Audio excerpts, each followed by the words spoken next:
Section 13 पे आते हैं। हम जो देखने जा रहे हैं फैक्ट रेलेवेंट व्हेन राइट और कस्टम आर इन क्वेश्चन। अब देखो ये है कि कोई भी तथ्य सुसंगत कब होगा, ऐसे तथ्य जो सुसंगत होंगे कब, जब कोई राइट से मतलब अधिकार, या कोई कस्टम से मतलब रूढ़ी, जब वो प्रसंगत हो, क्वेश्चन में हो, उनको डिसाइड किया जाना हो। तो उस समय की स्थिति, तो जब ये दो राइट और कस्टम को डिसाइड किया जा रहा हो तो कौन कौन से तथ्य सुसंगत होंगे। सेक्शन 14 में हम देखेंगे fact showing existent of state of mind और स्टेट ऑफ बॉडी और बॉडीली फीलिंग। तीन चीजें हैं, यानी कि वस्तु के जो मस्तिष्क की स्थिति है, मेंटल स्टेट है, और जो स्टेट ऑफ बॉडी है, और जो हम जो फील करते हैं, ये तीनों चीजें। और 15 में देखते हैं कोई भी फैक्ट वेदर द एक्ट, अगर कोई काम किया है, इट वाज एक्सीडेंटल और इंटेंशनल, या इंसिडेंटल, इंटेंशनल होगा ये। कोई भी तथ्य जो, कोई भी फैक्ट जो है, कोई भी कार्य अगर किया गया है, इट वाज एक्सीडेंटल और इंटेंशनल, कि वो या तो एक्सीडेंटली हुआ है या जानबूझ करके किया गया है, इस चीज को देखेंगे। और सेक्शन 16 में existence of course of business when relevant. Course of business को कब देखेंगे हम, जो हम कोर्स ऑफ बिजनेस, जो हम पीछे से कोई चीज तैयार करते चले आ रहे हैं। अब देखो सेक्शन 13 में तो अगर हम बात करते हैं, section where the question is as to existence of any right और कस्टम, जहां क्वेश्चन किसी राइट से या कस्टम से रिलेटेड है। अब देखो कस्टम की अगर हम बात करें तो कोई बताएगा what do you mean bye custom? Prerna,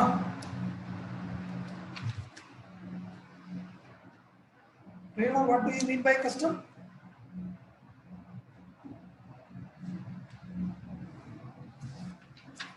Who shall allocate the custom?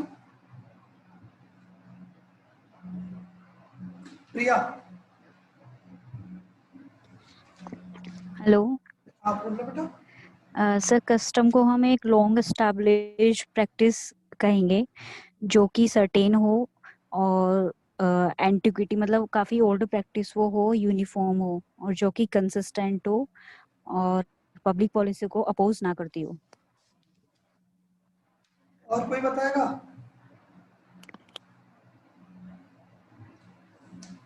Sir custom, sir मैं बताऊं? हाँ बताओ। सर कस्टम वो होता है जो हम रेगुलर फॉलो करते आ रहे हैं, हाँ, कस्टम जो चलता आ रहा है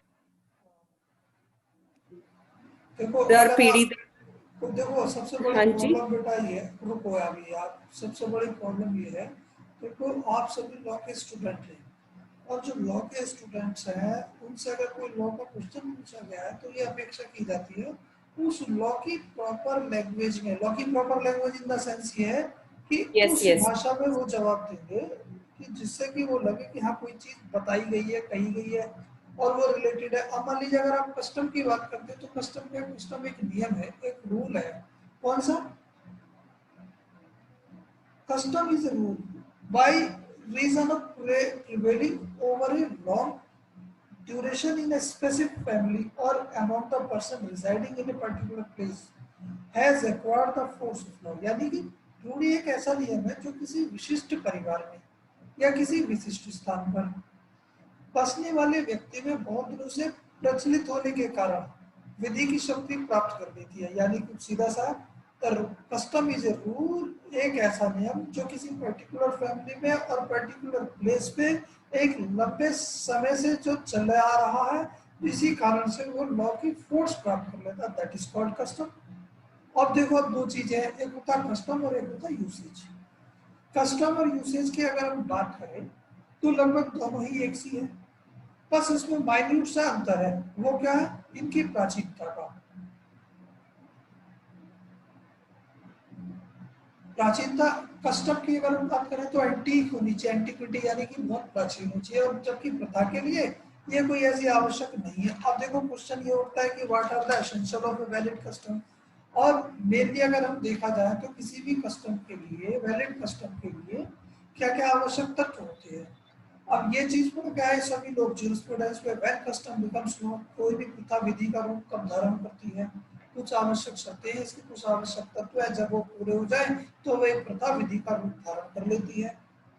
तो देखो आबिदा बताएगी what are the essential of a valid custom, ध्यान से सुनो हो। तो उसने बताया कि कस्टम के लिए सबसे पहले एक तो एसेंशियल होता है the custom must be ancient. Ancient से मतलब प्राचीन होनी चाहिए। Yes, sir. और custom must be continuous, certain and precise, लगातार होती होनी चाहिए, निश्चित होनी चाहिए और रीजनेबल होनी चाहिए। दूसरा आपका जो लॉ है, the custom must be confirmed with statute, यानी कि जो कन्फर्मिटी विद स्टैच्यूटरी लॉ, जो आपके लॉ है उस लॉ के साथ वो कन्फर्मिटी बनी हुई होनी चाहिए। और उसके साथ एक ऑब्लिगेटरी फोर्स होना चाहिए, यानी कि सभी लोग उसे मानते हो। Consistent with morality and public policy, नैतिकता और जो पब्लिक पॉलिसी है उनके साथ उसकी कंसिस्टेंसी होनी चाहिए, तब कोई प्रथा विधि का रूप धारण करती है। When the custom be shall be valid. अब देखो यहाँ पे हम दो चीजें देख रहे हैं, जब इनको राइट और कस्टम को तय किया जाना है तो वहां पे एनी ट्रांजेक्शन और पर्टिकुलर इंस्टेंसेस, ट्रांजेक्शन और इंस्टेंसेस दोनों में अंतर है। ट्रांजेक्शन से मतलब क्या है और इंस्टेंसेस से मतलब क्या है। ट्रांजेक्शन है कोई भी संव्यवहार अगर पहले कभी किया गया है, ठीक है, और इंस्टेंसेस उदाहरण जहां पे उनका जो है एग्जांपल्स सेट किए गए थे।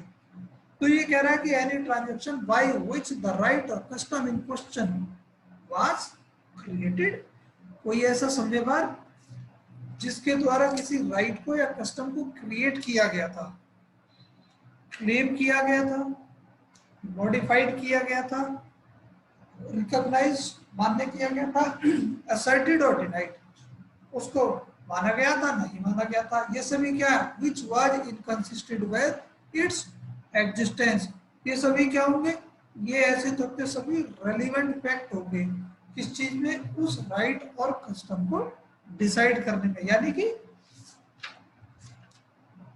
when the question is as to existence of a right or custom, the following facts are relevant.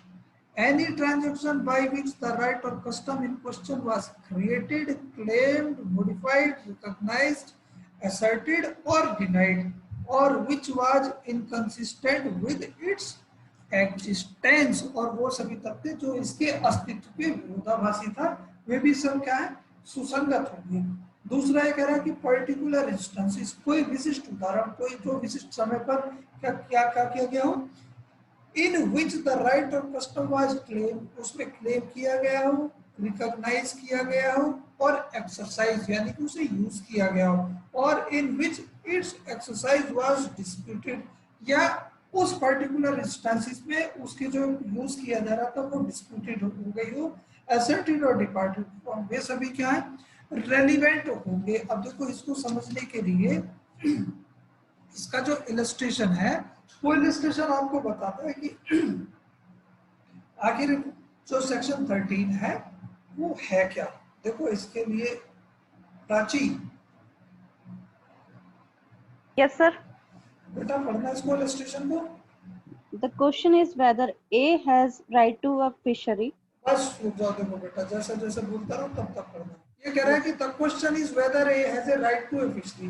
देखो प्रश्न यह है कि ए के पास क्या मछली पालने का अधिकार था।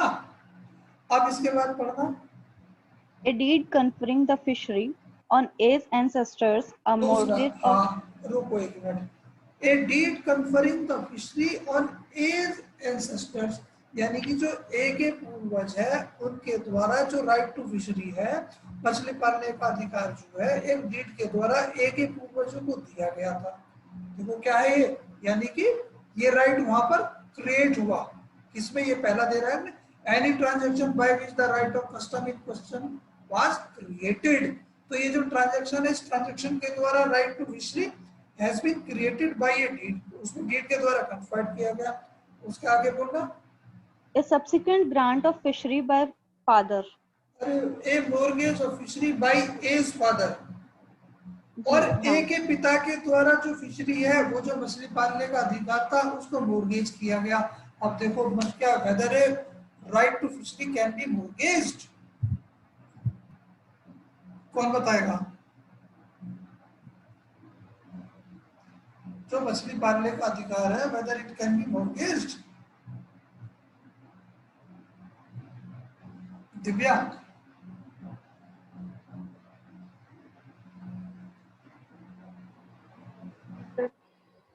क्या बताओगे क्या जो मछली पालने का जो राइट है क्या इसे मोर्गेज किया जा सकता है?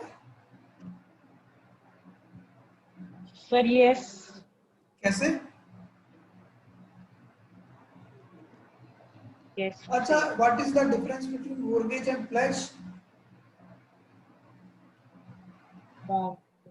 प्लेज, हाँ नहीं ये सर मॉर्गेज में सर प्रॉपर्टी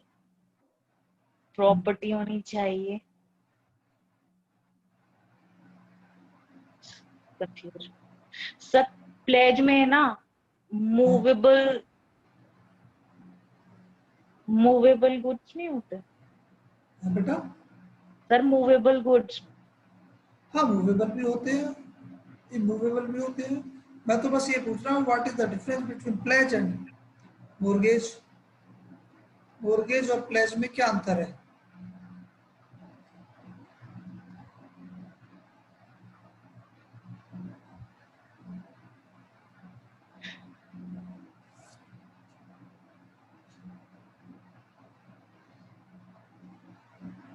अच्छा, दोनों में समानता क्या है? और दोनों में जो पोजीशन है दूसरे के पास चली जाती है। पोजीशन दूसरे के पास चली जाती है। तो मैं बता देता हूँ, mortgage is a transaction, sorry pledge की अगर हम बात करें, the pledge is a transaction by which the goods is delivered to another person for as security of advancement of loan। यानी कि जो प्लेज है एक ऐसा समव्यवहार है, बेलमेट का समव्यवहार है जिसके द्वारा एक कोई मूवेबल प्रॉपर्टी किसी दूसरे व्यक्ति को यस सर। ट्रांसफर की जाती है और उसके बदले में उससे कोई पैसा उधार ले लिया जाता है। तो जो प्लेज का ट्रांजैक्शन है उसमें जो प्रॉपर्टी है दैट इज मूवेबल, और जो Yes, sir. मोर्गेज का ट्रांजैक्शन है उसमें जो प्रॉपर्टी होती है उसमें Immovable. Immovable. Now the question is whether a right to fishery can be मोर्गेज्ड।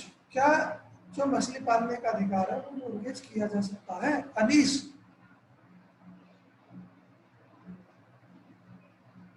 Ji sir. बंद करो भैया इसको। Shreyansh, yes sir. whether a right to fishery can be mortgaged? Yes sir. कैसे, क्या कारण है? हैं?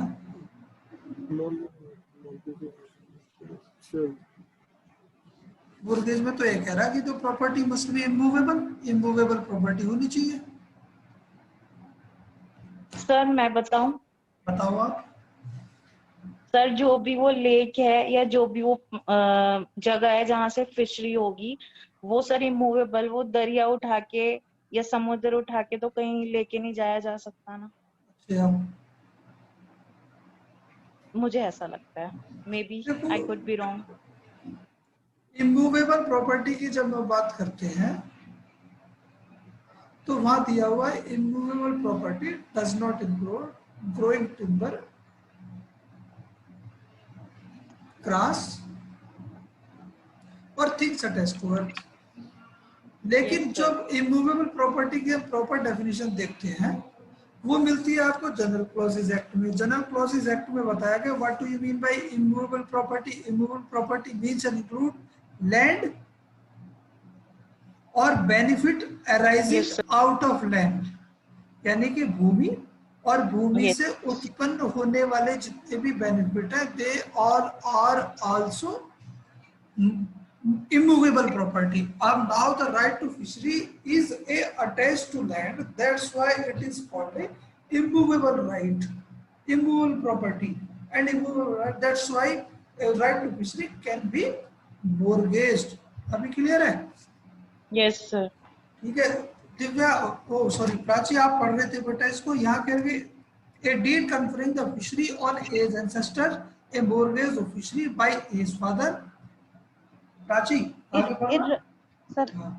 irreconcilable with the mortgage particular instance in which A's father exercised the right or in which the exercise of the right was stopped by A's neighbor are relevant facts. Shreyansh, Yes, sir. तो बेटा ये कह रहा है सीधा सीधा सा कि जब प्रश्न यह है कि क्या ए के पास राइट टू फिशरी है, अब इस चीज को तय किया जाना। इस चीज को तय करने के लिए सबसे पहले ये देखा गया, वो डीड देखी गई जिस डीड के द्वारा ए के जो पूर्वज थे उनको जो फिशरी का राइट है वो कन्फर्ड किया गया। फिर उसके बाद वो मोर्गेज देखी गई जिस मोर्गेज के द्वारा जिस मोर्गेज को ए के फादर ने किया था। Subsequent grant of fishery by A's father, यानी कि जो उसके बाद जो सब्सीक्वेंटली जो ना ए के पिता ने कोई ग्रांट दी थी फिशरी की, इररेस्पॉन्सिबल विद द मोर्गेज, उस मोर्गेज से अलग जो मोर्गेज है, जो बंधक का जो ट्रांजैक्शन हुआ था उसके विपरीत। Particular instances in which A's father exercise the right, वो अलग अलग उदाहरण जिनके द्वारा जो ए के पिता ने राइट टू फिशरी को यूज किया गया था, एक्सरसाइज किया था। और in which the exercise of right was stopped, और वे उदाहरण जिनमें जो राइट टू फिशरी है उसको रोक दिया, मना कर दिया गया था। बाय एज नेबर, ए के पड़ोसी ने कह दिया कि भाई यहाँ पे मछली नहीं पाल सकते, यहाँ से पानी बहुत ज्यादा स्मेल आती है, इसे खत्म करो। तो ये सभी क्या है, अपने आप में रेलिवेंट फैक्ट है। रेलिवेंट समझ गए? यस सेक्शन 13 में हम तो ये देख रहे हैं ना कि जब किसी राइट और कस्टम की बात करते हैं उसको तय किया जाना है, तो उस राइट और कस्टम को तय करते समय हम देखते हैं कि ऐसे सभी ट्रांजैक्शन जिनके द्वारा कोई राइट और custom has been created, claimed, modified, recognized, asserted or denied, or which was consistent with its existence also relevant, and all the particular instances जिनके द्वारा किसी राइट और कस्टम को क्लेम किया गया है, रिकॉग्नाइज किया गया है, एक्सरसाइज किया गया है, which its exercise was disputed, asserted or departed from, ये सभी क्या होंगे, रेलिवेंट होंगे। क्लियर है?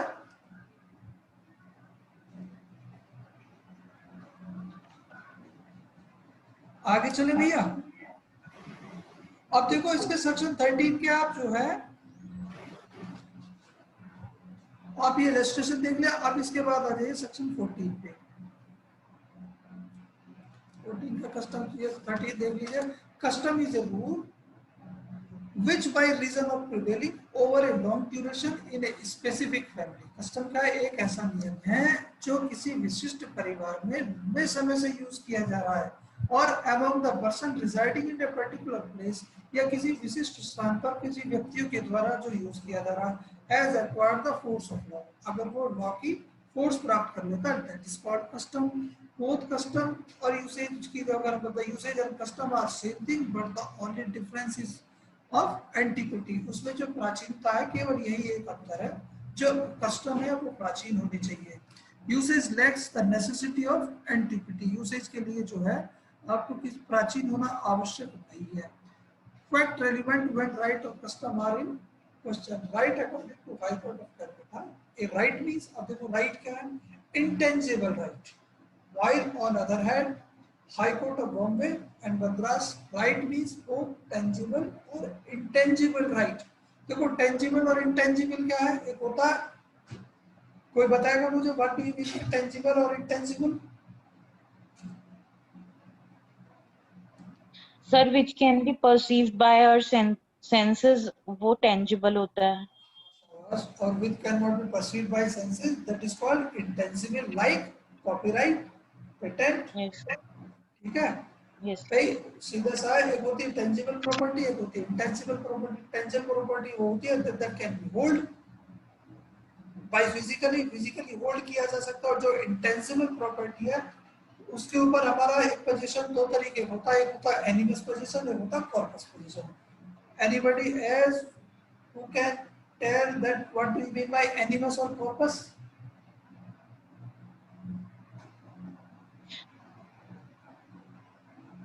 एनिमस और कॉर्पस क्या? एक्चुअल पोजीशन से रिलेटेड है ये सर, एक तो पोजीशन का राइट और एक्चुअल पोजीशन। नहीं बेटा, एक होता फिजिकल कंट्रोल, एक होता mental control. Physical control in the sense ये कि आपके हाथ में कोई चीज है, ठीक है, आपने उसको होल्ड किया हुआ है, that is called physical control. और एक ये है कि आपके बैंक पे अकाउंट में 50 लाख रुपए पड़े हैं, आपके वो हाथ में नहीं है बट लेकिन वो आपके कंट्रोल में है, that is called mental control. That is the different animals and corpus. अब इसी तरीके से टेंजिबल और इंटेंजिबल, जो टेंजिबल जो फिजिकली जो ना परसीवेबल है, और इंटेंजिबल जो है जो फिजिकली जो है परसीवेबल नहीं है। सेक्शन 13 जो है दोनों पब्लिक और प्राइवेट राइट दोनों को ही इंक्लूड करेगी। Where the question is as to existence of right or custom, evidence of transaction under section 13A और 13B may be given। अगर किसी राइट और कस्टम के एग्जिस्टेंस की अगर हम बात करते हैं तो ट्रांजैक्शन का जो एग्जांपल है, एविडेंस है, वो 13A और 13B दोनों में दिया जा सकता है। अब आ जाते हैं सेक्शन 13 के बाद सेक्शन 14 में, fact showing existence of state of mind और ऑफ बॉडी और बॉडीली फीलिंग, तीन चीजें हैं, ऐसे तथ्य हैं जो क्या बताते हैं state of mind. State of mind यानी कि किसी व्यक्ति के मस्तिष्क की स्थिति, और स्टेट ऑफ बॉडी या बॉडी की जो पोजीशन है या बॉडी फीलिंग या उसको फील क्या कर रही है, ये सभी क्या होंगे, रेलिवेंट होंगे। अब देखो जब हम स्टेट ऑफ माइंड की बात करते हैं तो स्टेट ऑफ माइंड में यानी कि जो मेंटल स्टेट है उसमें क्या क्या चीजें इंक्लूड करते हैं, fact showing the existence of any state of mind. State of mind यानी कि इंटेंशन, उस व्यक्ति का आशय क्या है, नॉलेज, क्या उसे किसी पर्टिकुलर फैक्ट की नॉलेज है, गुड फेथ, अब देखो good faith, negligence, rashness, ill will और goodwill towards any particular person. किसी विशिष्ट व्यक्ति के संबंध में किसी व्यक्ति की क्या इंटेंशन है, उसके बारे में वो क्या नॉलेज रखता है, उसके बारे में वो गुड फेथ रखता है या नहीं रखता है, नेग्लिजेंस, रैशनेस, इलविल और गुडविल, तो ये सारी की सारी चीजें क्या है, रेलिवेंट होगी as under the purview of state of mind. दूसरी का हम बात करते हैं और showing the existence of any state of body और body feeling are relevant when, और कब, जब वो स्टेट ऑफ माइंड, बॉडी और body feeling is in issue और रेलिवेंट, उस समय जब वो स्टेट ऑफ माइंड यानी कि उस व्यक्ति के मस्तिष्क की स्थिति, उसकी जो इंटेंशन है वो डिस्प्यूटेड है, या स्टेट ऑफ बॉडी है वो डिस्प्यूटेड है, या जो बॉडी फीलिंग है वो डिस्प्यूटेड है, तो उस समय इन सबसे संबंधित जो ये सारी चीजें बताती हूँ वो रेलिवेंट होंगे। अब देखो सबसे पहले नॉलेज की अगर हम बात करें तो नॉलेज के लिए जो इसका सबसे पहला इलस्ट्रेशन है वो देख लीजिए। पहला इलस्ट्रेशन क्या था, A is accuse of receiving stolen goods, यानी कि जो हमारे श्रेयांश जी हैं, श्रेयांश के ऊपर एक मुकदमा चला और मुकदमा इस बात का है कि इनके पास जो है चोरी की वस्तु है, knowing them to be stolen, जिसके बारे में इन्हें जानकारी है कि हाँ ये चोरी की है। It is prove that he was in possession of a particular stolen article, ये भी साबित कर दिया गया कि उसके कब्जे में और भी अन्य वस्तुएं थी जो चोरी की थी। Of the fact that at the same time he was in possession of many other stolen articles is relevant as standing to show that he knew each and all of the article of which he was in possession to be stolen।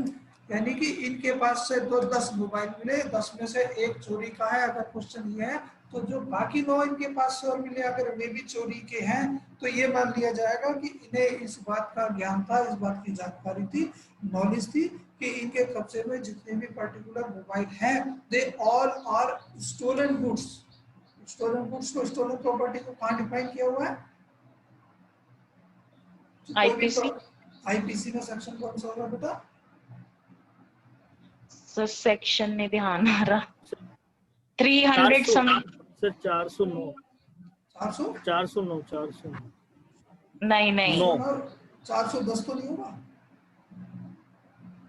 Sir, 409 या 410 होगा, sorry.